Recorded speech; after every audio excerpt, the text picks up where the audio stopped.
ರಾಜ್ಯಾದ್ಯಂತ ಬೀದಿ ನಾಯಿ ಸಂತಾನಹರಣ ಅಭಿಯಾನಕ್ಕಾಗಿ ಅಸ್ಸಾಂನಿಂದ ಆಗಮಿಸಲಿದ್ದಾರೆ ನಾಯಿ ಹಿಡಿಯುವ ಪರಿಣಿತರು.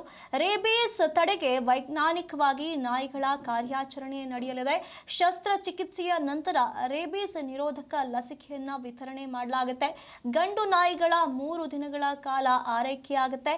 ಹೆಣ್ಣು ನಾಯಿಗಳಿಗೆ 5 ದಿನ ಪ್ರತ್ಯೇಕ ಆರೈಕೆಯನ್ನ ಮಾಡಲಾಗುತ್ತೆ. ಅದಾದ ಬಳಿಕ ಗುಣಮುಖವಾದ ನಂತರ ಮೂಲ ಸ್ಥಳಗಳಿಗೆ ಬಿಡುಗಡೆ ಮಾಡಲಾಗುತ್ತೆ. ಅಸ್ಸಾಂ ತಂಡ ಬಂದ ತಕ್ಷಣ ಕಾರ್ಯಾಚರಣೆಗೆ ಚಾಲನೆಯನ್ನ ನೀಡಲಾಗುತ್ತೆ.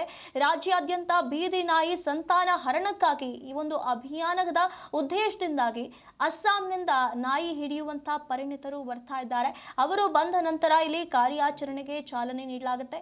ಇಲ್ಲಿ ರೇಬೀಸ್ ತಡೆಗೆ ಅಂತ ಹೇಳಿ ವೈಜ್ಞಾನಿಕವಾಗಿ ನಾಯಿಗಳ ಕಾರ್ಯಾಚರಣೆಯನ್ನ ನಡೆಸೋದಕ್ಕೆ ಮುಂದಾಗ್ತಾ ಇರುವಂತದ್ದು.